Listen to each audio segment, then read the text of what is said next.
안녕하세요. 하키 시그널의 김태범입니다. 오늘도 이현석 기자와 함께 보겠습니다. 안녕하세요. 안녕하세요. 네. 지난 회 안내해드린 대로 하키 시그널 이번 24회부터 촬영일이 매주 금요일로 바뀌었습니다. 앞으로는 금요일이나 토요일 중에 새로운 회차가 업로드될 예정이니까요. 애청자 여러분 참고를 부탁드리겠습니다. 이번 주 NHL 올 시즌 트레이드 기한 모두 끝났습니다. 마감일을 앞두고 각 팀들 활발하게 움직임을 보여줬었는데, 그래서 오늘은 어느 팀들의 어떤 선택들이 있었는지 트레이드 마감일의 기준에서 트레이드 소식 한번 정리해보는 시간 가져보겠습니다. 하키 시그널 24회 오늘도 댓글 소개부터 출발해보겠습니다. 유튜브 댓글 보죠. 마이문나님 댓글 주셨는데요. 킹스가 중요한 시점에서 부상자가 속출하고 있으니 많이 불안하다고 봅니다. 젊은 선수들이 마이너에서 잘해주고는 있지만 NHL 레벨은 다르니 부상자들이 빨리 돌아오길 바랄 수밖에 하셨고요. 킹스 팬이신 커피타르님 또 답글 안 주실 수가 없었을 것 같아요. 킹스는 생각보다 이미 목표 초과 달성인 것 같아서 부상은 안타까운 일이나 또 나름 괜찮아 보이기도 합니다. 애매한 자원들 옥석을 확실히 가리면서 빅리그 경험도 쌓게 하는 일석이조의 계기가 될 것 같기도 해요. 어차피 컨퍼런스 파이널 이상 할 거 아니라면 큰 욕심 내지 않는 게 맞는 것 같습니다. 라고 하셨고, 여기에 또 답글 달아주신 찬0189님이 있어요.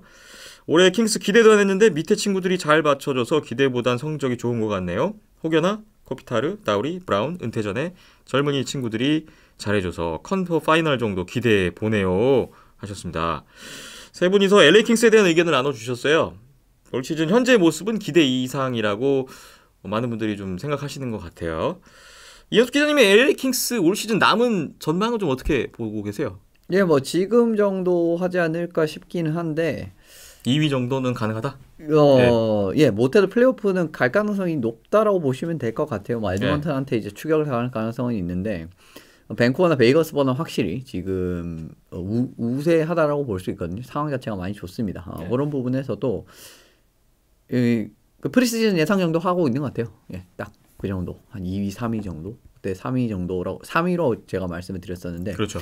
결국 에드먼턴한테 추월당할 가능성도 저는 없진 않다라고 보거든요. 이 부상자라는 이 변수, 그리고 이제 저쪽은 드라이자이트랑 맥데이비드라는 좀 아주 강력한 툴이 있기 때문에 이제 좀 뒷심이 확실히 나올 수가 있는, 좀 차이가 날 수가 있는 이런 환경이라서, 그런 다우디 선수 지금 부상 복귀가 생각보다 길어지는 이런 상황도 이제 있기 때문에 예, 3위 정도로 마감하지 않을까라는 이제 그런 생각이 드는데, 뭐 물론 이것도 좀 더 지켜봐야 되는 부분이 있습니다. 지금 워낙 순위 싸움이 타이트하기 때문에 조금만 잘못해도 좀 순위가 바뀔 수 있는 여지는 있거든요. 그래도 이제 좀 다행인 점은 LA는 센트럴 디비전 팀이 아니다라는 겁니다. 센트럴 디비전 팀이라면 정말 뭐 한 경기 한 경기가 진짜 생과 사를 정말 넘나드는 이제 요런 지금 순위 싸움이 이어지고 있거든요. 근데 지금 퍼시픽은 사실은 그렇지는 않아요. LA 정도면은 그래도 조금은 안정권이라고는 볼 수 있는 요런 부분. 그래도 플레이오프 그래도 가지 않을까? 요 정도 딱 그 부분이거든요. 그래서 예, 뭐 못해도 3위 정도로 끝마칠 가능성이 높지 않을까라는 생각이 듭니다. 네, 플레이오프 진출에는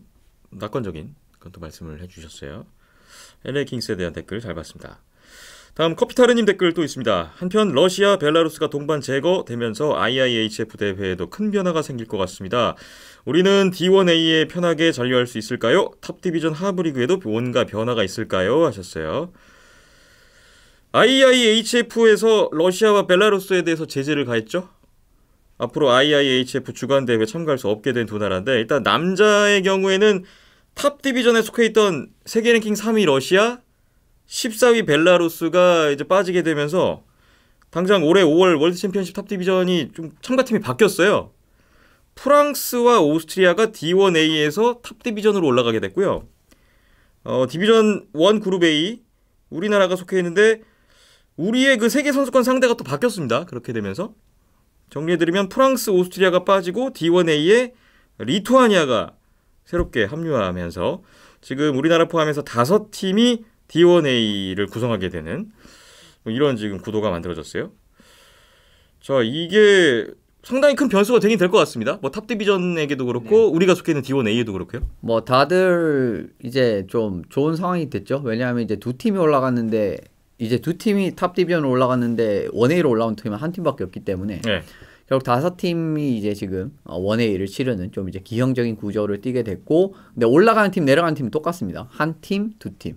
두 팀 올라가고 한 팀 내려가고, 이건 똑같기 때문에 그런 부분에서 어떻게 보면 좀 변수가 이제 발생을 했다라고 보시면 될 것 같아요. 근데 사실은 아주 낙관적으로 좀 보기는 어려운 부분은 물론 이제 충분히 이전부 대진보다 훨씬 더 좋아졌습니다. 그러니까 우리로서는 네. 탑 디비전에 도전할 수 있는 그렇죠. 어떤 좋은 판은 만들어졌어요. 네, 판은 만들어졌죠. 네. 왜냐하면 이제 가장 강력한 팀 두 팀이 자동적으로 올라갔기 때문에. 그런데 결국은 이제 최근 한 2년 동안은 제대로 된 국내 리그가 없었다라는 이런 점이라든가 네. 전체적으로 우리나라 하키도 정상적으로 돌아가고 있지는 않았죠. 사실 이제 정상적으로 돌아갔다라면은 정말 낙관적으로 이 전망을 드릴 수가 있는 부분이라고 드릴 수가 있는데 그런 부분이 있는데 이제 이쪽에 참가를 하는 다른 팀들 같은 경우에는 막 2년의 공백 있고 막 그렇지는 않거든요. 이제 코로나 딱 그 해 정도 그게 있고 그 다음부터는 제한적으로나마 됐고 올해는 그냥 별 문제 없이 돌아가고 있습니다. 이제 그런 부분에서도 그렇고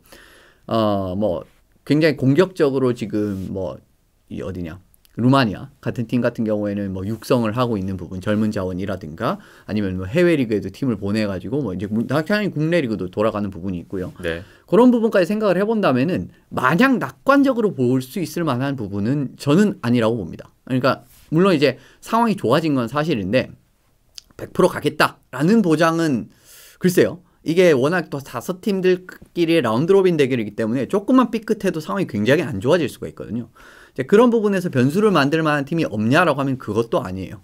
예, 이제 루마니아와 같은 그런 이제 변수를 딱 만들 수 있는 팀이 있기 때문에 물론 상황이 굉장히 좋아진 건 사실입니다. 근데 저는 개인적으로는 아주 낙관적으로는 보기는 어렵지 않나. 최근에 우리나라가 정상적으로 뭔가 시즌을 치르는 그런 그림도 아니었고 굉장히 좀 어려운 부분이 많았기 때문에 네. 그런 부분에 대한 공백을 어떤 느낌으로 메우게 될지 요거를 한번 중점적으로 봐야 될 것 같습니다. 네.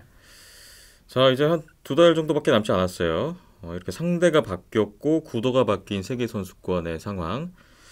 예, 뭐 분명히 우리에게는 좋은 그림이 그려진 건 맞는 것 같은데 말씀 주신 대로 마냥 지금 뭐 가능성을 높게 좀 보기도 어려운 상황인지라 좀 신중하게 접근을 해야 될 것 같습니다. 네, 변수가 많았죠. 사실 네. 그 변수만 없었다라고 해도 이제 굉장히 뭐 그냥 거의 뭐 진짜 1위도 생각해 볼 만하다고 생각을 했는데 예. 그동안에 그러한 뭐 여러 가지 있었던 부분은 뭐 팬분들도 다 잘 알고 계실 거고 네. 그런 부분에서의 그 데미지가 얼마나 나오느냐가 굉장히 큰 변수가 될 것 같습니다. 네. 뭐 생각해보면 우리뿐만 아니라 D1A에 속해 있는 5팀 모두 기회라고 덤빌 것 같아요. 네. 주목을 해보겠습니다. 다음 트윈스 LG님 또 댓글 주셨습니다. 토론토가 트레이드로 38세 마크 지오다노를 영입했습니다. 나이도 먹은 선수를 데려오는 게 뭔가 이유가 있을까요? NHL 보기 시작한 지 얼마 안 되니까 모르는 점이 많아요 하시면서 질문 주셨습니다. 트레이드 뉴스가 막 쏟아졌던 지난주였는데 뭐 트레이드 관련 내용은 오늘 잠시 후에 따로 자세하게 다루겠습니다. 그 전에 토론토가 시애틀의 마크 지오다노를 영입했는데 이게 어떤 배경에서였을까요? 아무래도 이 라인이 부족해서 그렇죠. 이제 사실 이제 여러 가지 팀을 다루는데 오늘은 진짜 주요한 움직임을 다루고 좀 좋은 움직임만 주로 꼽았기 때문에 네.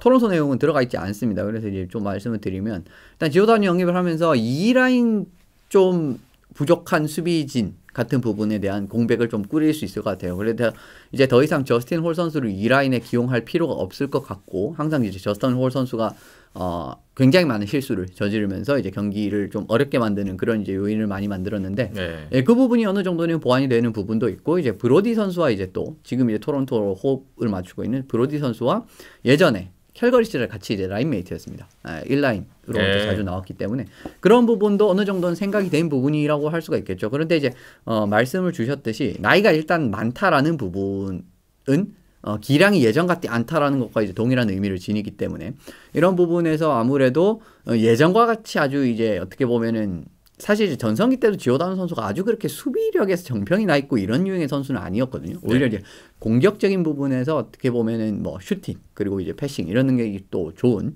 이제 모습을 많이 보여줬었는데 결국 이제 그 토론토의 문제점이라고 한다면 수비진에서 이제 셧다운 디펜더 상대방이 이제 1라인 아주 강력한 힘을 가진 그런 유닛을 막을 만한 수비수들이 있냐라는 부분에서 그게 없다라는 부분이었거든요. 그래서 이 부분을 해결할 만한 영입이 필요했는데 사실은 지오다노가 그 정도는 아니라고 저는 생각을 합니다. 그런 부분이 있기 때문에 나쁘진 않은데 어쨌든 이 라인에 약점이 있었다라는 부분이었잖아요.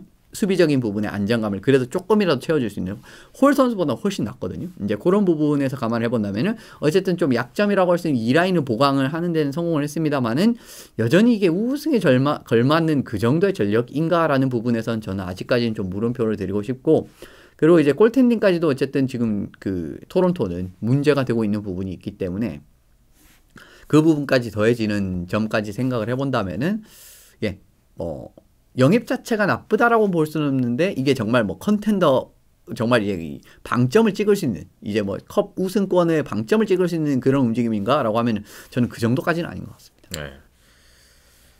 영입에 대해서 부족한 감은 있는데 그래도 약점의 보완의 일환이었다.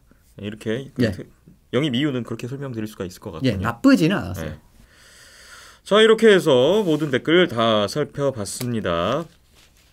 시즌 후반부로 갈수록 뭐 트레이드 이슈도 있었고 계속되는 뉴스가 또 나올 테니까요. 많은 참여를 부탁드리겠습니다. 댓글 또 구독과 좋아요 많이 눌러주시고 후원까지 해주시면 또 더 힘이 될 것 같습니다. 여러분의 많은 성원을 부탁드리겠습니다. 참여해주신 분들 감사합니다. 네, NHL 지난 한 주 어땠을지 디비전별로 오늘 간략하게 또 살펴보고 넘어가 보겠습니다. 언제나 그렇듯 동부 컨퍼런스 메트로폴리탄 디비전입니다. 우리나라 시각으로 3월 24일 목요일 경기 종료 기준이라는 점 참고 부탁드리겠습니다.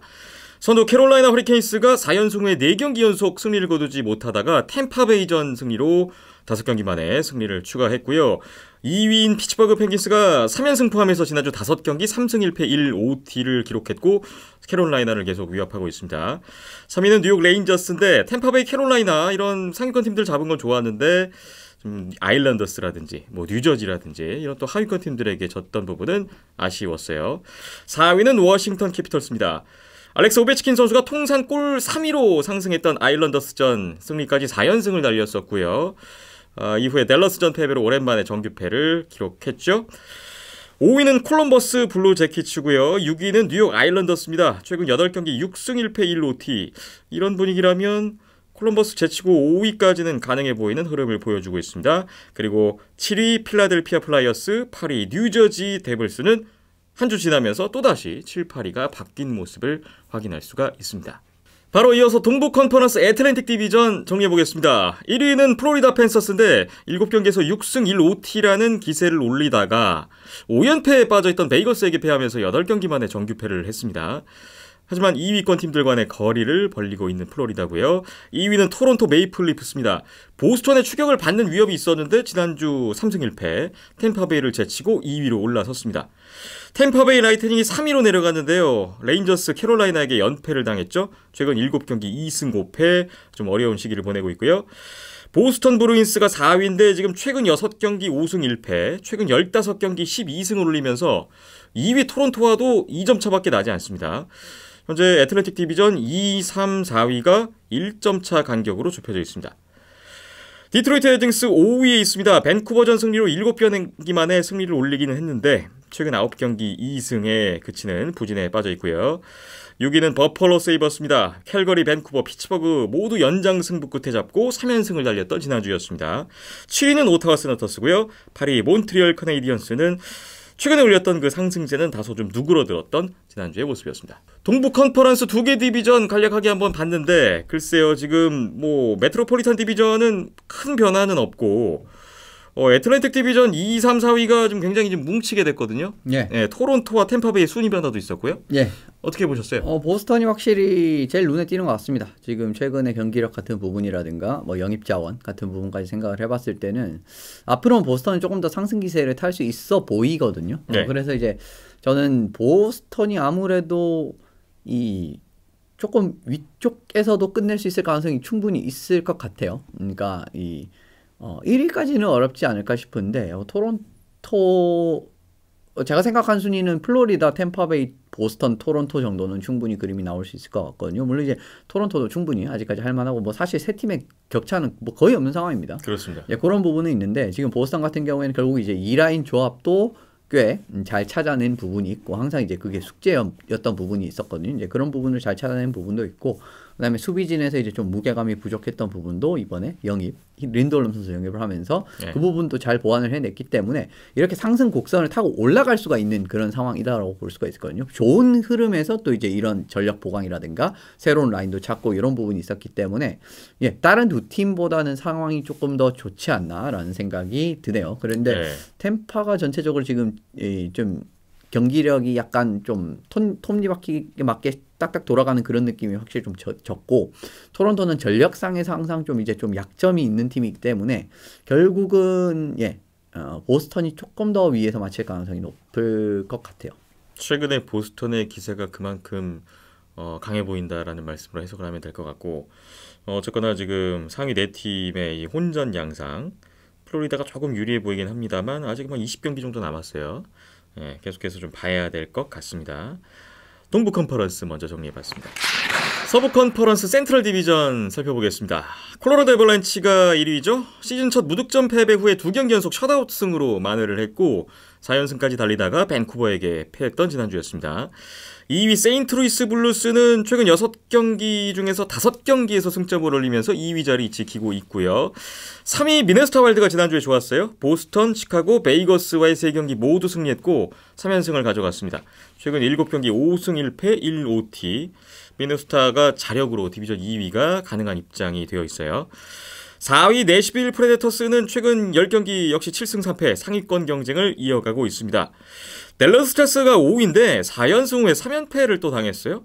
최근 연승과 연패 중 기복이 반복되는 댈러스 스타스고요. 현재 댈러스 스타스까지 센트럴 디비전 5팀이 플레이오프 진출이 가능한 상황으로 전개되고 있습니다. 6위 위니펙 제츠 역시 좋은데요. 지난주에는 베이거스와 2번의 대결이 있었는데 모두 승리했어요.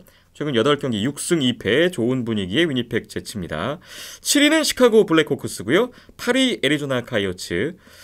오타와 몬트리올에게 연승 거둔 후에 피츠버그 세너제이 시애틀에게 3연패를 당했었던 지난주 애리조나 카이오츠였습니다. 바로 이어서 서부 컨퍼런스 퍼시픽 디비전도 살펴보겠습니다. 캘거리 플레임스 여전히 1위인데 버펄로전 세너제이전 패배가 조금 아쉽기는 했지만 선두 수성에는 큰 문제가 없었고요. LA 킹스 여전히 2위 자리를 유지하고 있습니다. 에드먼턴 오일러스가 3위에 있는데 지난주에 디트로이트, 버펄로, 뉴저지 상대로 3경기에 19골을 넣었고 5연승까지 달렸어요. 이후에 콜로라도전, 댈러스전에서는 패배가 있었습니다.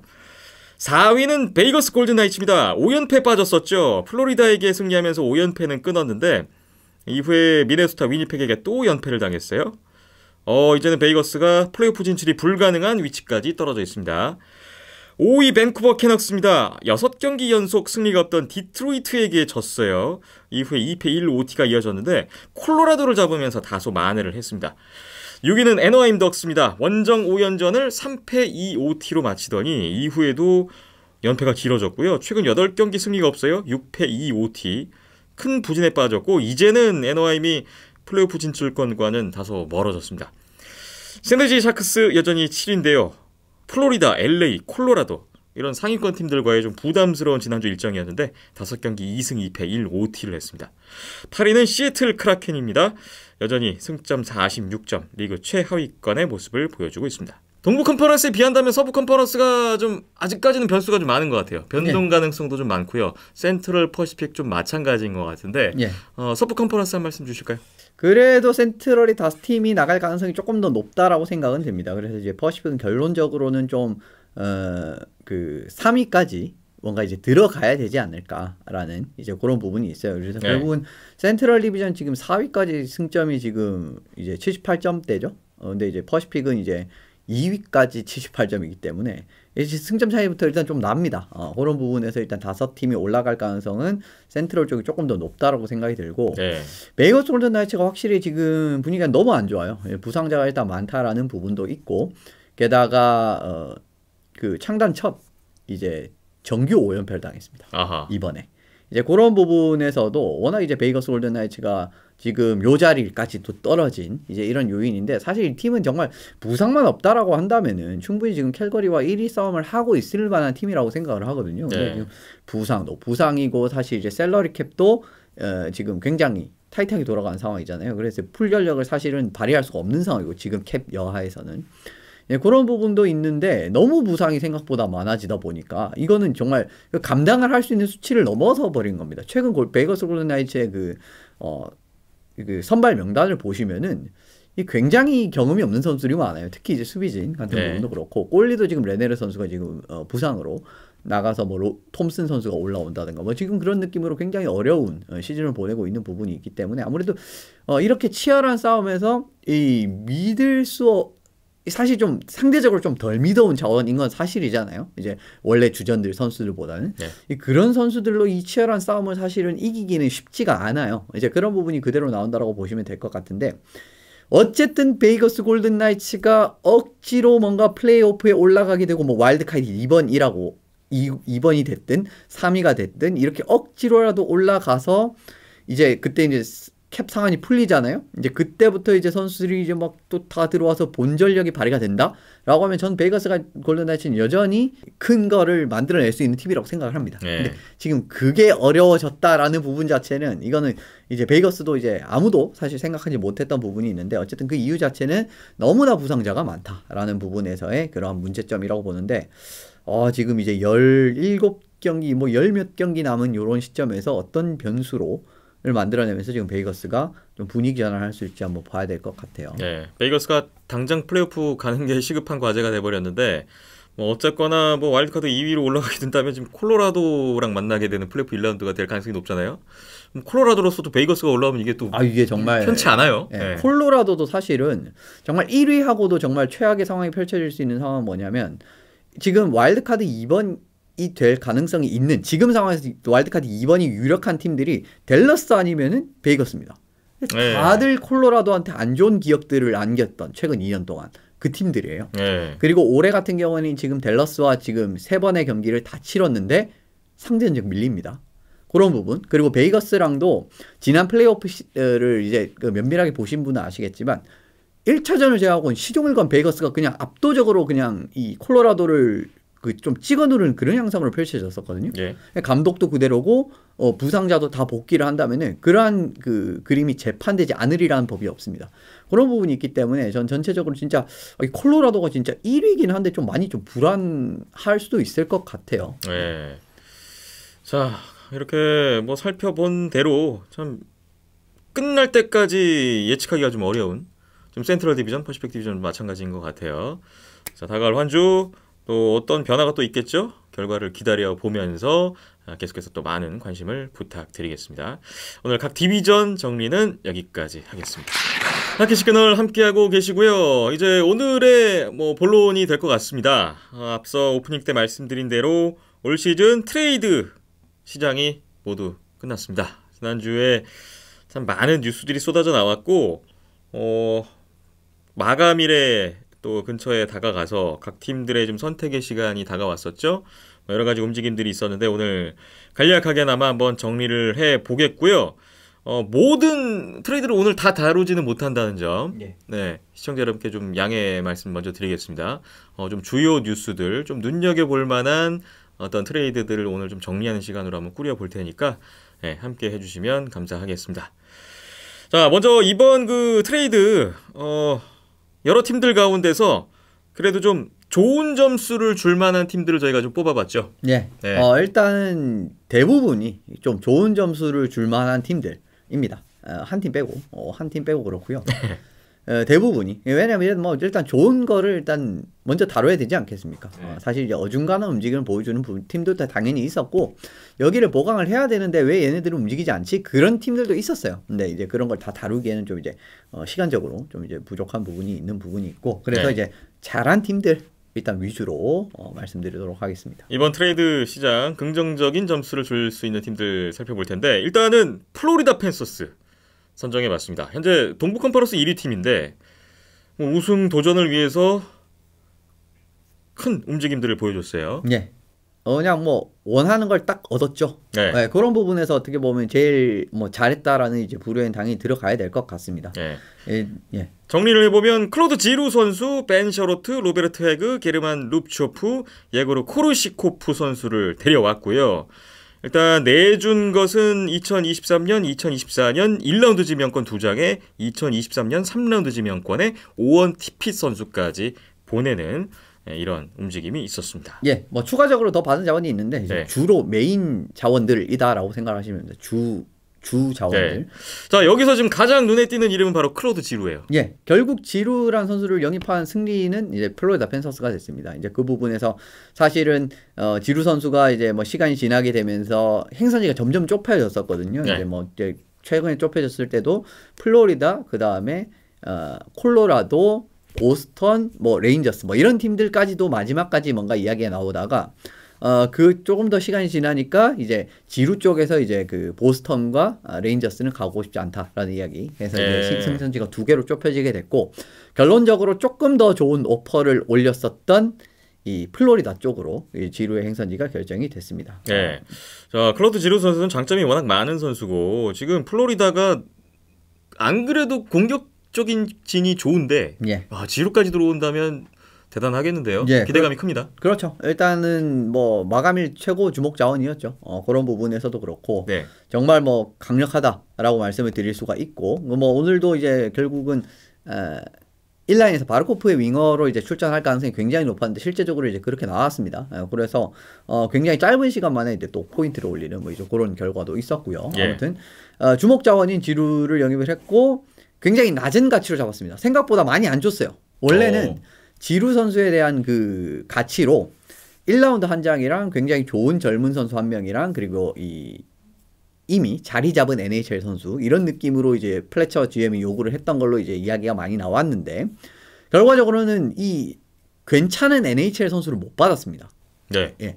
그런 부분에서 결국 이제 문제가 생기게 됐고 1라운드 지명권까지 이제 탑 10 보호입니다. 이제 만약에 이제 그 받은 지명권이 탑 10 안으로 들어가게 되면 그 다음 연도로 밀리는 이제 그렇게까지 조건을 잘 이 상대방을 좀 어떻게 보면 오히려 배려를 해준 이런 느낌이에요.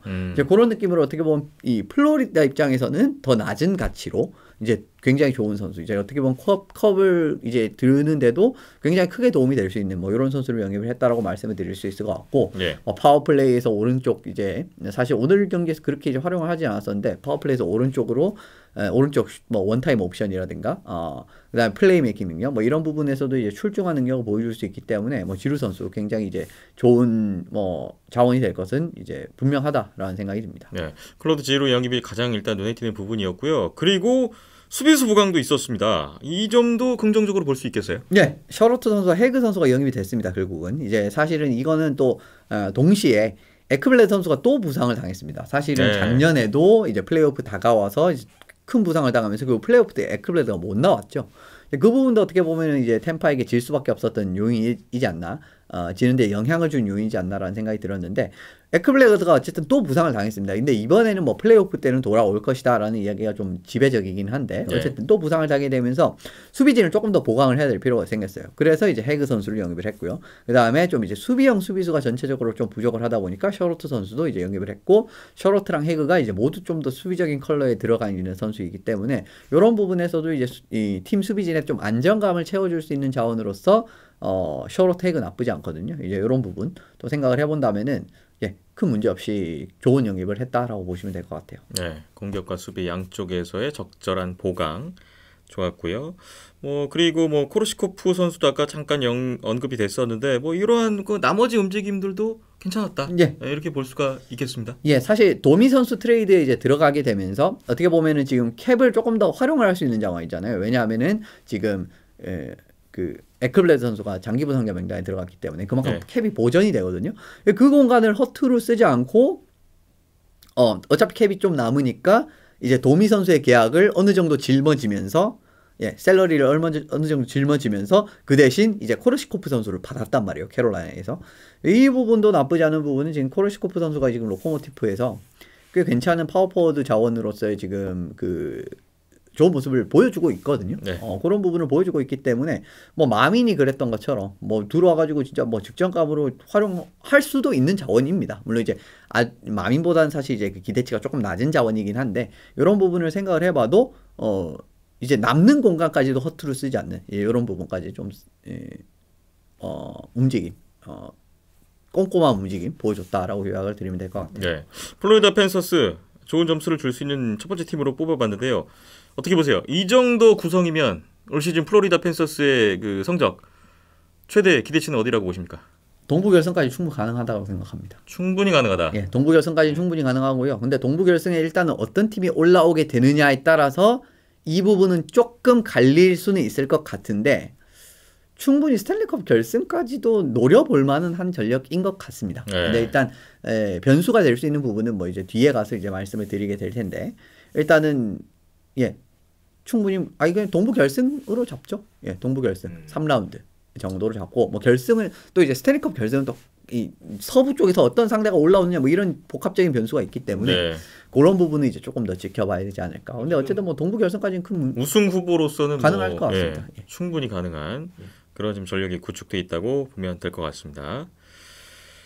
다음 좋은 점수를 줄 수 있는 팀 두 번째 팀 보겠습니다. 시애틀 크라켄을 뽑아봤습니다. 올 시즌 뭐 리그 최하위권 성적을 보이고 있는 시애틀 크라켄. 저희가 시즌 내내 연수 기자님이 시애틀에 대해서 좋은 얘기를 한 적이 별로 없는데 오늘 처음으로 좋은 좀 이야기가 나오네요. 네. 좋은 움직임 시애틀 크라켄. 지명권을 엄청 많이 지금 가져왔어요. 네. 잠시 소개를 드리면 2022년 2라운드 3장, 4라운드 1장, 2023년 2라운드 3라운드, 4라운드, 6라운드 한 장씩, 2024년에도 4라운드 한 장, 7라운드 한 장. 예, 드래프트 지명권을 이렇게 여러 개 가져오면서 일단 선수들을 보냈는데 보낸 선수들 보니까 칼레 예른 크로크, 마크 지오다노, 콜린 블랙웰, 제레미 로종, 메이슨 애플턴, 마르쿠스 요한손 뭐 이런 선수들 보내는 움직임을 보여줬습니다. 자, 뭐 당연한 수순이에요. 시애틀 입장에서는 네. 예, 뭐 이런 움직임이 이상할 건 아닌데 어쨌든 좋은 점수를 준 좀 이유를 좀 듣고 싶어요. 상당히 좋아요. 왜 이런 부분을 말씀을 드리게 되냐면 지금 나간 자원들이 전부 내년에 이제 그 FA, UFA, 비제한적 자유계약 신분이 예정돼 있는 선수들입니다. 네. 그러니까 결국은 이렇게 시즌이 끝나도 이 선수는 나갈 자원들이거든요. 사실 지금 뭔가 시애틀의 전력에서 이 선수를 재계약을 하기는 좀 어려운 부분이 있다라고 보기 때문에 결국 나갈 자원인데 그런 자원들을 써 먹으면서 굉장히 무수한 지명권을 받았다라는 점은 굉장히 긍정적으로 평가를 드릴 수가 있는 부분입니다. 네. 사실은 처음부터 판을 이렇게 그렸는지는 잘 모르겠어요. 거기까지는 장담을 할 수가 없죠, 제가. 아, 창단 때 네. 선수 구성할 때. 네, 그렇죠. 그렇게까지 큰 그림. 네, 거기까지 큰 그림 그런지는 제가 거기까지 장담을 못 하겠고. 근데 어쨌든 이제 이러한 상황에서 이제 어차피 나갈 선수들을 보내면서 뭐 지명권 지금 무수하게 받아오지 않았습니까? 이제 이런 부분에서 좋은 부분이 있고 사실 이 중에 좀 아쉬울 수 있는 자원은 딱 한 명입니다. 제레미 로종. 요 한 명. 요 정도고 나머지는 뭐 나가도 그냥 뭐 괜찮습니다. 네. 물론 또 이제 또 UFA이기 때문에 다시 돌아올 가능성도 없지는 않아요. 뭐 사실 굳이 다시 돌아올 것 같지는 않지만 그런 부분이 있고요. 지금 어쨌든 시애틀 크라켄이라는 팀이 젊은 풀이 굉장히 부족합니다. 그러니까 확장 드래프트를 통해 가지고 이제 선수들 어쨌든 시즌을 꾸릴 수 있을 만한 직전급 선수들을 일단 한 시즌 꾸리는 데는 성공을 했죠, 당연히. 왜냐하면 각 팀별로 적어도 한 명 이상의 선수를 받아오지 않았습니까? 그런 부분이 있기 때문에 그 부분은 일단 충족이 됐는데 문제는 이제 쉽게 설명하면 팜팀 밑에 있는 이 젊은 자원들. 결국 이제 드래프트에서 지명한 자원들이 이제 뭐 7명 이런 식으로 한계가 있을 수밖에 없기 때문에 절대적으로 이 자원들이 부족한 상황이었거든요. 그런데 이번에 픽 어마무시하게 획득을 하면서 앞으로 이제 차곡차곡 채워올 수 있을 만한 그런 부분까지 마련을 했다라는 것도 부족한 부분을 싹 메울 수 있는 부분이다라고 보시면 될 것 같습니다. 어쨌든 선수가 부족할 수는 있지만 그 부족한 선수들은 FA 자원을 어떻게든 영입을 하면은 어쨌든 팀은 굴러갈 거예요, 내년도. 만약 뭐 성적을 기대할 수가 없는 상황이 나오게 되더라도 FA를 사용을 하면 되는데 사실 진짜 젊은 풀이 부족한 거는 이건 뭐 어떻게 충당이 잘 안 되는 부분이거든요. 근데 그 부분을 지금 지명권을 다수 획득을 하면서 시원하게 해결할 수 있는 그 부분을 마련했다라는 부분은 굉장히 긍정적으로 볼 수 있을 것 같습니다. 네, 어차피 다음 시즌 계약 가능성이 낮은 선수들을 보내면서 그 대가로 무수히 많은 지명권을 얻었다는 점. 네, 시애틀 크라켄에게 올 시즌 좀 거의 유일하게 좀 좋은 점수를 줄 수 있었던 부분으로 해석하겠습니다. 다음 팀으로 넘어가 보겠습니다. 역시 좋은 점수를 줄 수 있는 팀 애나임 덕스인데요.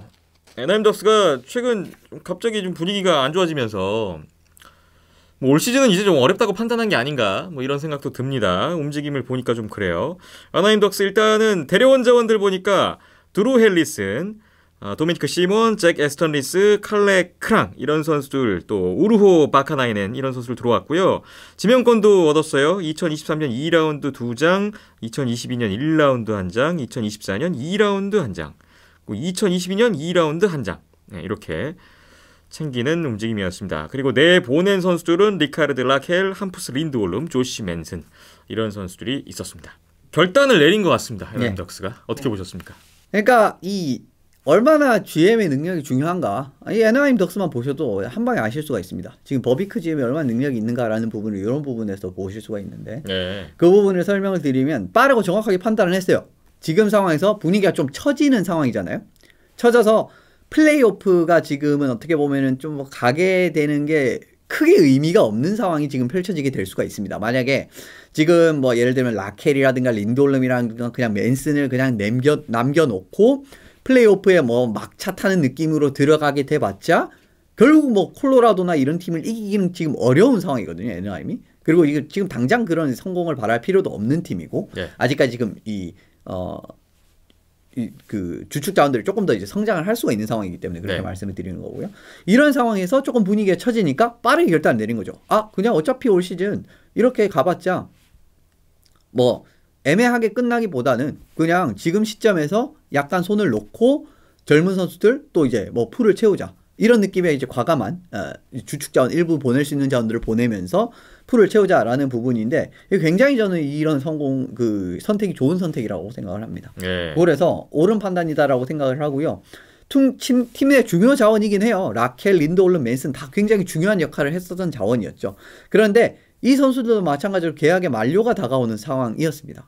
그런 과정에서 이제 컨텐더 팀들이 지금 앞서 말씀드린 지금 뭐 이 공격적으로 이번 오프시즌에 꽤 영입을 했단 말이에요. 그런 과정을 있으니까 그 부분에도 편성을 하면은 더 이제 좋은 자원을 받아올 수가 있는 거고요.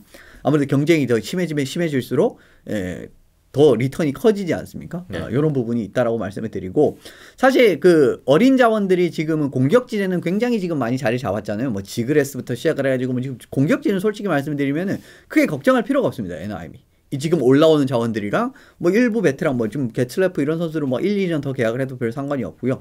뭐 젊은 선수들 지금 어마무시하게 많기 때문에 테리도 있죠. 뭐 이제 이렇게 많아서 공격진의 젊은 선수를 별 걱정할 필요가 없었는데, 사실은 수비진 젊은 자원은 드라이스데일 정도를 제외하면 진짜 특 S급 자원이라든가 A 플러스급 자원 진짜 특급 이제 유망주라고 불리는 그런 선수들이 좀 부족했어요. 근데 그런 부분을 이제 지금 채우는 부분에서 드루 앨리슨 이번 올림픽에도 출전했거든요, 이 선수가. 그리고 이제 우로 바카나이넨 선수도 굉장히 상위권에 지명이 됐고, 뭔가 이제 올해 이제 보스턴에서 뭔가 이제 조금씩 자리를 잡으려고 하는 그런 가능성을 보여줬던 선수입니다. 나이도 그렇게 많지 않고. 그래서 수비진에서 일단은 좋은 선수들을 채우는데 성공을 했어요. 그리고 이제 칼레 클랑 선수 같은 경우에도 올해 19살임에도 불구하고 SHL에서 정말 대단한 활약을 펼치고 있거든요. 이런 부분에서도 도스탈 선수의 이제 백업 같은 느낌으로서 괜찮은 자원을 한 명 영입을 했고, 시몬, 에스턴리스 이런 선수들도 보조 자원으로서 상당히 좋은 경기력을 펼칠 수가 있는 자원인데, 지금 주 메인 자원들은 이미 있는 상황이잖아요. 그 에너하임의 공격진에 젊은 선수들이. 그렇기 때문에 보조 자원만 채워넣으면 되는데, 그 과정에서 시몬, 에스턴리스 이런 점 채우는 부분이라든가 1라운드도 지금 2장을 받았고 2라운드도 지금 3장을 받았습니다. 이 과정에서. 그런 부분에서 더 이제 또 젊은 자원을 더 확보를 할 수 있는 이런 그 그림까지도 마련을 했기 때문에 정말 조만간 에너하임은 진짜 될 팀 모드로 들어가지 않을까라는 생각이 들었어요. 물론 팀에서 중요한 자원들을 내보내기는 했지만 그 대가로 받은 지명권 선수들이 괜찮았고요. 그리고 어쨌든 올 시즌 일단 1부 후퇴하고 다음 시즌 이후에 또 2부 이상의 전진을 위한 과감한 선택, 좋은 점수를 주셨습니다. 자, 좋은 움직임을 보였던 팀들 이제 한 팀 더 꼽아볼게요. 다음 몬트리올 커네이디언스입니다. 몬트리올은 올 시즌 일찌감치 리빌딩의 움직임이 있었죠. 이번 트레이드 시장에서도 마찬가지의 움직임이었습니다. 지명권 획득이 많았죠. 2023년 1라운드 한 장, 2022년 4라운드 한 장, 2024년 또 2라운드, 2022년 2라운드, 2024년 7라운드 지명권 얻는 모습이었고, 들어온 선수는 저스틴 베런, 빌리암 라게손 이런 선수들 이름을 올렸습니다. 그리고 내보낸 자원으로는 벤 셔로트, 아르투리 레코넨, 브렛 클로크 이런 선수들이 팀을 떠나게 됐습니다. 자, 역시 뭐 시애틀과 비슷한 맥락의 움직임인데 일단 뭐 1라운드 지명권도 있고 좀 굵직한 이름들도 좀 보였고요. 예. 네, 어떻게 보셨습니까? 마찬가지입니다. 결국 이제 셔로트라든가 이제 뭐 클러크, 아르툰, 레코넨 이런 선수들을 어떻게 보면은 괜찮은 자원들을 보내면서 꽤 좋은 리턴을 받았죠. 이런 부분에서 이제 몬트리올은 어차피 앞을 바라보는 팀이 됐기 때문에 그런 부분에서 당연히 높은 점수를 드릴 수밖에 없고 네. 특히 이제 레코넨 선수를 보낸 부분은 이제 그 레코넨 선수가 이제 좀 팬분들이 좀 많이 좋아할 만한 유형의 선수예요. 좀 이제 그 근면한 플레이 스타일이라든가 은근히 이제 득점 같은 것도 이제 빵빵 터트려주는 능력이라든지 이제 뭐 체킹 게임 이런 것도 타이트하게 들어간 자원이기 때문에 그런 자원을 보내는 부분은 좀 아쉽긴 하지만 리턴으로 저스틴 베런이 들어왔다라는 부분 결코 나쁘지 않습니다. 이 선수도 좀 콜로라도가 이제 좀 키우려고 했었던 그런 자원이거든요. 그런 부분이 굉장히 좋은 선수가 들어왔다라는 부분이 있기 때문에 뭐 별 문제가 없고 지금 사실은 이 몬트리올이 아직까지 풀어야 될 그 넘어야 될 사안은 아직까지 많아요. 사실은 굉장히 지금 계약이 너무 지금 복잡하게 여러 가지 좀 계약에서 좀 정리를 할 필요가 있는 상황이 펼쳐지는 부분이 있기 때문에 그런 부분에서 이제 아직까지 넘어야 할 사안이 있는데 그래도 조금씩 뭔가 지금 풀어내고 있는 모습은 보입니다. 지금 같은 부분에서도 확실하게 이득을 보는 움직임을 많이 가져왔고 뭐 전체적으로 뭐 앞을 바라보는 팀이 됐다라는 측면에서의 움직임을 살펴본다면은 지명권 괜찮은 이제 젊은 선수도 들어가 있고 상위 라운드 지명권도 대거 포함되어 있는 이런 리턴 자체는 뭐 결코 나쁘지 않다라는 생각이 들고요. 사실 뭐 셔러트, 클러크, 레코넨 선수들이 대부분 어떻게 보면 진짜 뭐 팀의 1라인급 자원들은 아니거든요. 2, 3라인급 자원이란 말입니다. 근데 다른 팀들 같은 경우에 다들 뭐 진짜 뭐 1라인급, 예를 뭐 지루라든가, 이제 이런 선수들은 이제 그런 부분이고, 라켈 선수도 사실 뭐 득점 라인에서 주로 활약하는 선수를, 뭐 린돌름 선수도 이제 뭐 주로 이제 그런 느낌인데, 그 메인 역할이죠. 사실은 셔로타, 레코넨, 클러크는 각 라인에서 뭔가 메인 역할을 맡는 선수들은 아니에요. 근데 그런 자원들로 지금 이 정도의 리턴을 받아왔다라는 부분은 굉장히 높게 평가드릴 수가 있습니다. 네. 이렇게 본다면 뭐 애너하임도 그렇고 몬트리올도 그렇고 신임 단장들의 이번 그 업무 성과는 좋았다 이렇게 말씀드릴 수가 있겠군요. 자, 좋은 점수를 줄 만한 이번 트레이드 움직임 총 4팀을 먼저 소개해드렸습니다. 내셔널 하키리그 NHL 트레이드 마감일이 지나갔고요. 오늘 간략하게 트레이드 움직임 정리해보고 있습니다. 자, 다음 팀은 미네소타 와일드인데요. 플레이오프를 대비해서 좀 약점 보완이 필요했는데 좀 약점을 보완한 느낌은 듭니다. 일단은 골리 마르크 앙드레 플레리 선수 영입이 됐고 카포 쾌케넨 선수 그리고 2022년 2라운드 지명권 한 장을 포기하는 선택을 했습니다. 충분히 괜찮은 영입이라고 봅니다. 왜냐하면 일단은 이번에 뭐 공격진에 지루가 있었으면 이제 플레리도 어디로 갈 것인가 이 부분이 굉장히 많은 이목을 끌었던 그 마감일이었거든요. 근데 이제 플레리가 결국은 미네소타로 트레이드가 됐는데 사실은 미네소타가 좀 불안점이라고 한다면 뭐 다른 부분도 없지는 않은데 일단 가장 큰 불안점이라고 한다면 일단 골문입니다. 이 텔벗과 캐캐넨이 지키는 부분 자체는 텔벗도 이제 기복적인 측면이 있는 부분이 있고 그다음에 캐캐넨도 아직까지는 어린 자원이기 때문에 경기력이 여물지 않았거든요. 그런 부분을 생각을 해봤을 때는 지금 최상위권급 서부 상위권이잖아요. 그런데 골텐딩은 그 정도의 경쟁력이 없는 팀이에요. 사실 미네소타가. 근데 이번에 플레이를 영입을 하게 되면서 이 부분을 어느 정도는 강화를 할 수 있을 만한 그런 부분이라고 볼 수가 있을 것 같습니다. 물론 플레리도 제가 이제 뭐 여러 플레이오프 사례에서 드렸듯이 약점이 아예 없는 골리는 아니거든요. 그리고 뭐 주요 국면에서 뭔가 이제 좀 집중력이 떨어진다든가 그 다음에 좀 이제 쉬운 실점이 중요 장면에서 굉장히 많이 나온다든가 이런 부분에서 약점은 있는 골리인데 그래도 그 전에 있었던 텔벗이랑 캐캐넨 조합보다는 훨씬 더 이제 플레리가 들어오는 플레리 텔벗으로 가는 게 훨씬 더 힘이 더 좋아진 건 사실이에요.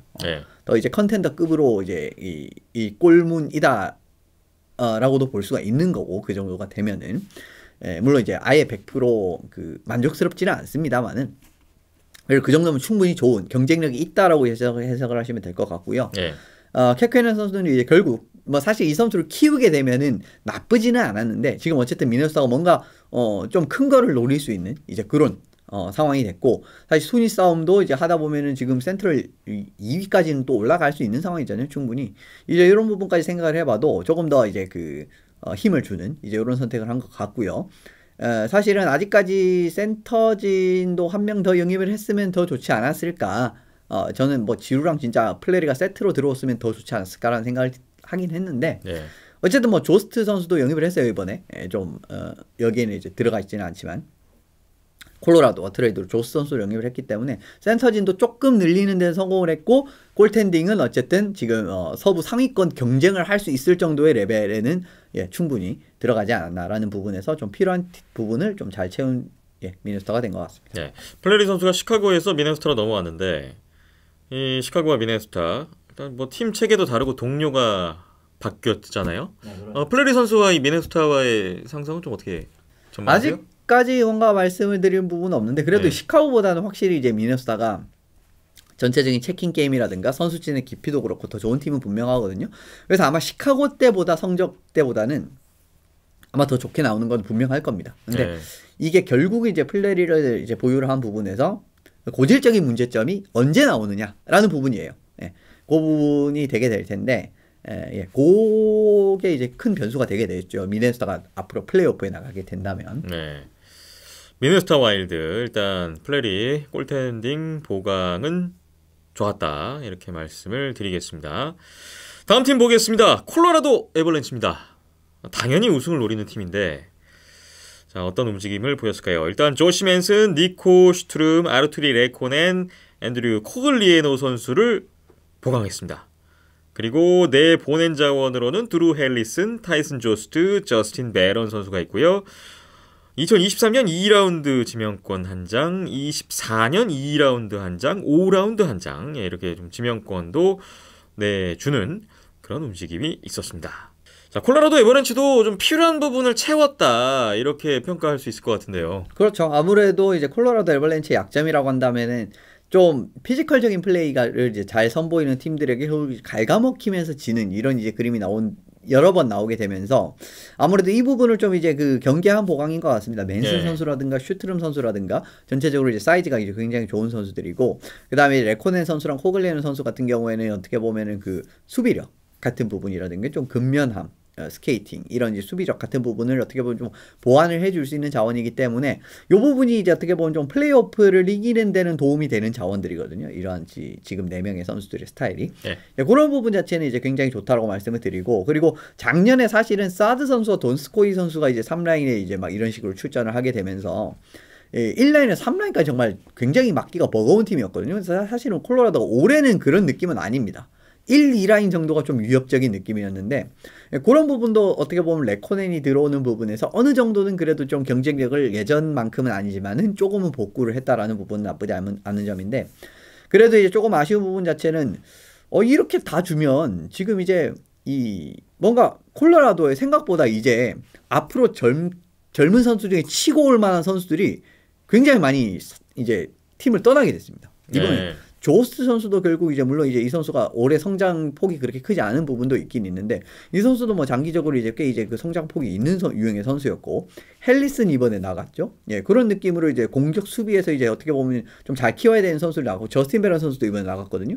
이런 느낌에서 젊은 선수들이 지금 계속 빠지고 있고 뭔가 이제 지금 공격이랑 수비진에 뭔가 이제 탑 티어급의 젊은 선수들은 뉴훅 선수랑 바이런 말고는 공격진의 뉴훅, 수비진의 바이런 요거 말고는 사실 이제 젊은 자원 중에 이제 뭔가 이제 눈에 띄게 괜찮은 선수들이 굉장히 많이 줄어든 상황이거든요.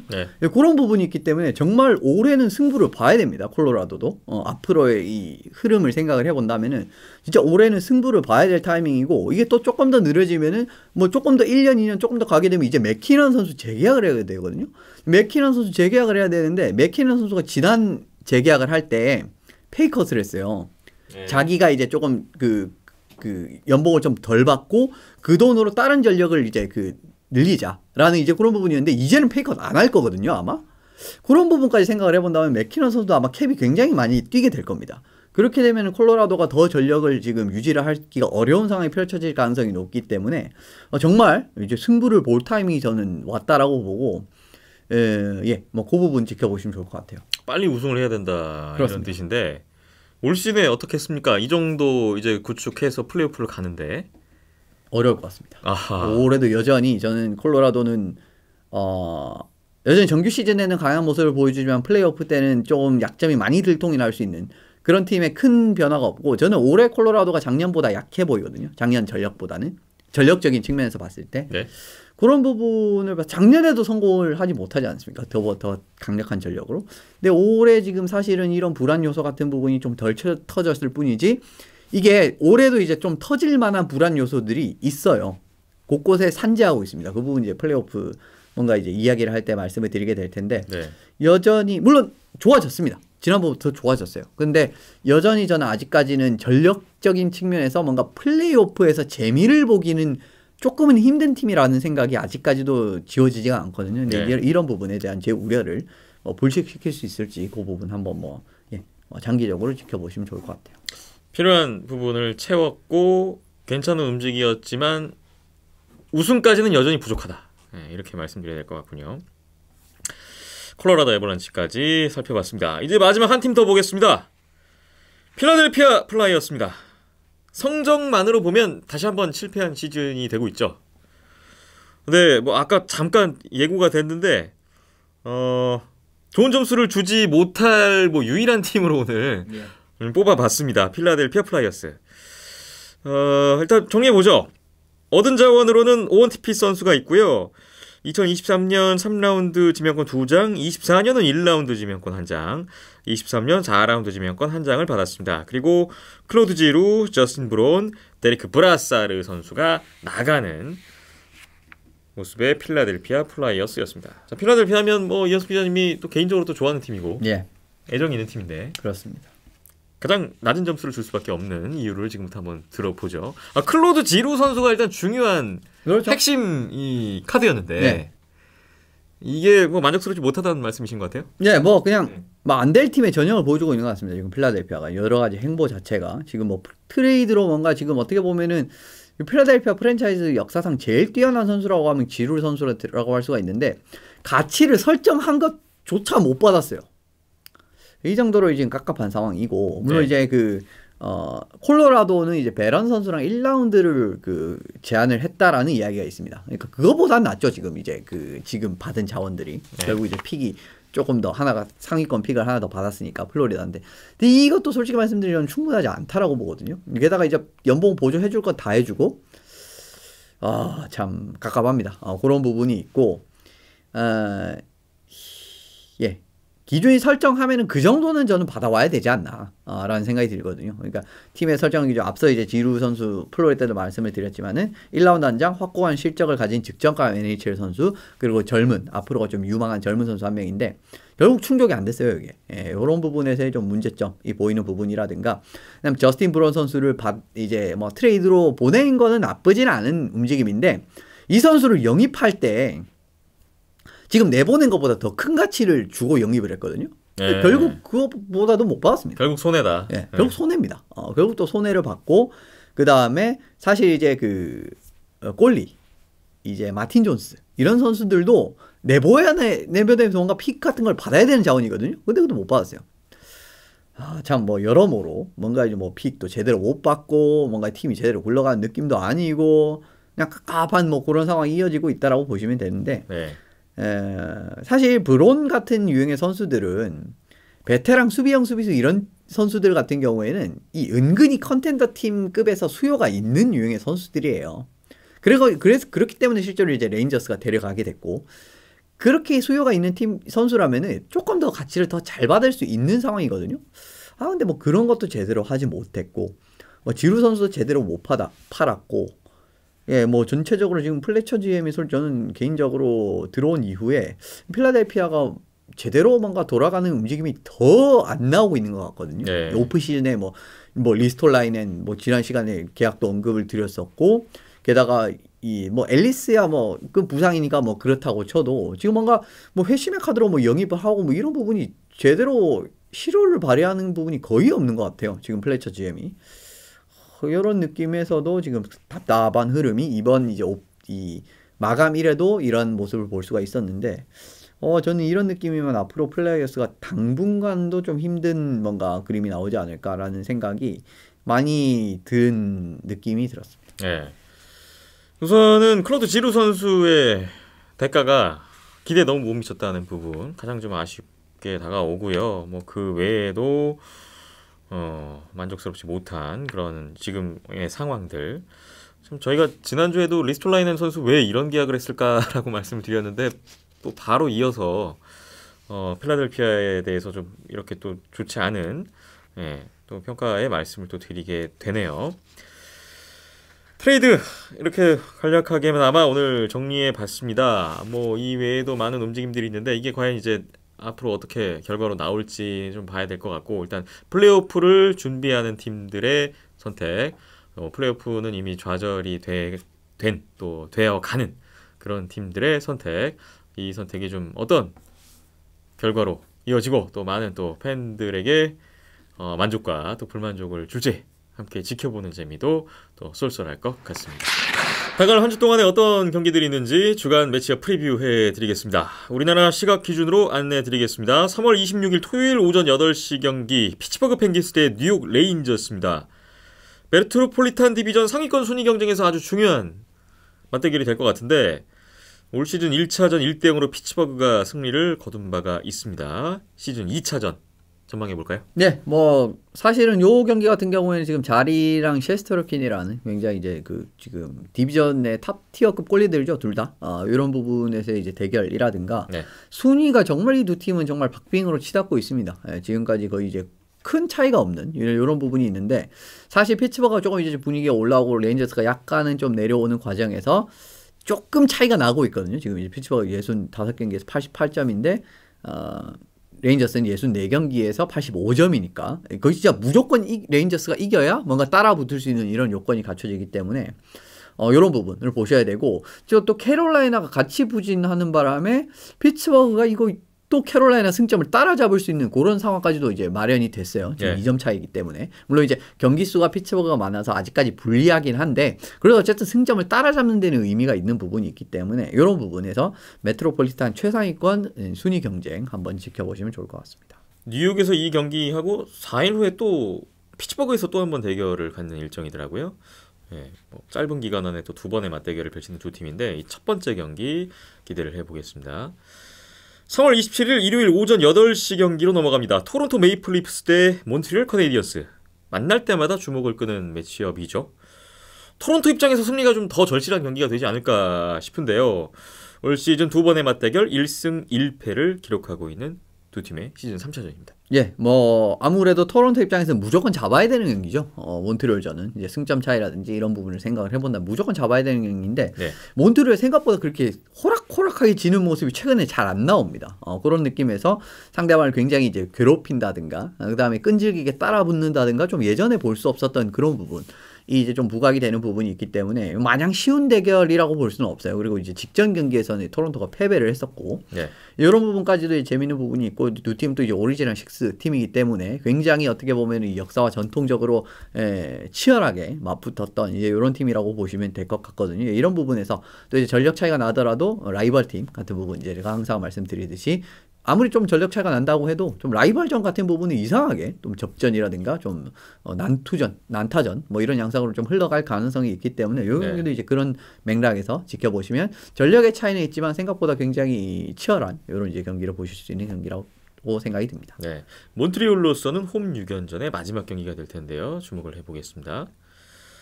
3월 28일 월요일 오전 8시고요. 플로리다 팬서스 대 토론토 메이플 립스 경기 뽑아봤습니다. 현재 기준 애틀랜틱 디비전 1, 2위 간의 대결인데 이제야 이 두 팀의 올 시즌 첫 대결이 성사됐습니다. 토론토로서는 좀 이틀 연속 경기라는 또 변수는 있어요. 조금 피곤하긴 합니다. 그래도 이제 플로리다 같은 경우에도 지금 캐나다 동부 원정 지금 떠나 있는 상황입니다. 그런 부분이 있기 때문에 뭐 일정 면에서는 이제 둘 다 좀 이제 피곤한 상황인 분명할 것 같고요. 전력적인 측면에서는 사실 이제 플로리다가 조금 더 강력한 부분은 맞습니다만은, 만약에 지금 이전 경기를 토론토가 이기고 이 경기까지 잡게 되면은 또 이제 또 플로리다 턱밑까지 추격할 수도 있는 그런 상황이 나올 수도 있어요. 이제 그런 부분을 감안한다면은 토론토 입장에서도 어쨌든 만약에 이제 플로리다를 언제 만나게 될지는 모르지만 1, 2라운드 내에 만날 가능성 굉장히 높잖아요. 이제 이런 부분이 되게 되면은 그 부분에서 이제 초반부터 기세를 잡는 이제 이런 부분에서도 이 경기가 굉장히 중요할 것 같고, 이거는 이제 플로리다도 마찬가지로 토론토를 잡아내는 부분이 중요할 것 같습니다. 네, 플로리다로서는 또 원정 7연전의 마지막 경기가 될 텐데요. 지켜보죠. 다음 경기입니다. 3월 29일 화요일 오전 8시 캐롤라이나 허리케인스 대 워싱턴 캐피털스의 경기입니다. 현재로서는 플레이오프 1라운드 대진이 이렇게 될지도 모르겠어요. 가능성이 충분히 있습니다. 자, 근데 올 시즌 이 두 팀 3번 맞대결했는데 워싱턴이 다 이겼어요. 자, 4차전은 어떻게 될까요? 워싱턴이 정말 캐롤라이나 만나면 경기력이 너무 좋습니다. 지난 경기에서도 진짜 압승을 경기 내용에서도 완전히 승리를 거두는 경기가 나왔거든요. 올 시즌 워싱턴이 진짜 이 요상한 이제 이런 그림을 만들어낼 수 있는 부분이 있고, 그리고 지금 워싱턴은 또 부상자도 많이 복귀를 한 부분이 있고, 캐롤라이나 같은 경우는 최근에 굉장히 경기를 잘 풀어나가긴 해요. 그리고 경기 내적인 부분에서도 자신들의 힘이 잘 나오긴 하는데, 결정력이 항상 좀 미진한 경기력이 나오게 되면은 그 경기 매번 집니다. 그러니까 예를 들면은 지금 뭐 슈팅 한 40개씩 때려 박는데 뭐 한두 골밖에 안 나와가지고 결정력이 좀 이제 수반되지 못한 경기에서 패배를 하고 이런 경기가 최근에 너무 많이 나와요. 그런 부분에서도 이제 어떻게 보면 좀 어려운 양상이 나오게 되는데, 물론 이제 그 전 일정들에서 어떤 모습을 보여주는지 좀 더 지켜봐야 되는 부분이 있습니다만은, 그리고 이제 뭐 상대전도 지금 워싱턴을 상대로도 올 시즌 그렇게 좋지 않은 모습이라든가 전체적으로 그런 모습이 나오고 있기 때문에 이번 경기도 사실 캐롤라이나 입장에서 좀 부담이 될 수가 있거든요. 게다가 이제 워싱턴 원정을 떠나는 이런 경기도 있고, 이렇게 만약에 정말 4패를 하게 되면은 이거 메트로폴리탄 디비전 1라운드에서 만나도 이거 기분 좋은 느낌으로 마주를 할 수 없어요. 앞서 이제 이 콜로라도의 예시랑 거의 비슷한 거죠. 이런 느낌도. 그렇게 되기 때문에 이번에는 뭔가 이제 브린다무르 감독이 이 워싱턴에 차근차근하게 압박을 들어오는 그런 적극적이고 차근차근 압박에 들어오는 그러한 그 경기 패턴을 깨내면서 좀 이제 천적 탈출을 할 수 있을지 한번 지켜보시면 좋을 것 같습니다. 캐롤라이나 대 워싱턴의 경기도 궁금해집니다. 마지막 한 경기 더 있습니다. 3월 30일 수요일 오전 8시 토론토 메이플 리프스 대 보스턴 브루인스입니다. 애틀랜틱 디비전에서도 아주 중요한 경기가 될 것 같은데 오늘 토론토 경기가 좀 많이 선택됐네요. 시즌 1차전 5대2 토론토 승리가 있었고요. 이 두 팀은 올 시즌 두 번째 대결이 되겠습니다. 어떻게 전망하세요? 네, 뭐 워낙 중요한 경기라서 이제 두 번을 집어넣습니다. 왜냐하면 어떻게 보면은 지금 애틀랜틱 디비전은 정말 굉장히 촘촘하잖아요. 네. 그런 부분에서 지금 뭐 2위인데 1위 팀이랑 4위 팀. 4위 팀이랑은 근데 거의 차이가 나지 않는 이제 이런 상황에서 직접 맞대결이기 때문에 이거는 굉장히 어떻게 보면은 토론토 입장에서는 다가올 주간 경기들이 굉장히 중요하다라고 말씀을 드릴 수가 있을 것 같고, 보스턴이 경기력이 심상치가 않거든요. 오늘도 이제 그 템파전이 있었는데 파스트리마크 헤트트릭부터 시작을 해가지고 이제 예전에 이런 조금 이제 부족했던 그런 부분까지도 채워지기 시작을 했고, 여기다가 TD 가든 홈 경기 지금 그 베르제롱 선수가 부상으로 빠져 있기는 한데 조만간 복귀한다는 또 이야기가 있어요. 네. 이렇게 되면은 정말 토론토 입장에서도 좀 피곤할 수가 있는 결과가 나올 수가 있고, 토론토는 뭐 수비진을 보강을 하기는 했습니다만은 좀 약점을 약간은 보강하기는 했습니다만은 여전히 좀 못 믿어온 골텐딩에다가 전체적인 이런 그 분위기, 최근에 보스턴 분위기가 너무 좋잖아요. 이제 이런 부분까지도 생각을 해본다면은 꼭 잡아야 될 경기인데 생각보다 어렵게 갈 가능성, 예상외로 굉장히 어렵게 갈 가능성 충분히 존재한다고 라는 생각이 들고, 만약에 플로리다, 보스턴 이렇게 연패를 하게 된다면은 진짜 순위권 판도에서 굉장히 불리한 포지션으로까지도 내려갈 수가 있기 때문에 이번 주 토론토 일정은 굉장히 중요해 보이네요. 네. 한 주가 지난 후에 토론토의 순위와 승점이 또 어떻게 변화되어 있을지 궁금해지고요. 토론토의 중요한 한 주 지켜보도록 하겠습니다. 하키 시그널 24회 마무리할 시간입니다. 항상 건강 제일 중요하니까 여러분 건강 잘 챙기셨으면 좋겠고요. 또 요즘에 좀 코로나도 코로나인데 일교차가 좀 심한 것 같아요. 네. 건강하게 또 하키 재밌게 보시는 한 주가 되시길 바라겠습니다. 지금까지 이현섭 기자, 저는 김태범이었습니다. 함께해 주신 여러분 고맙습니다.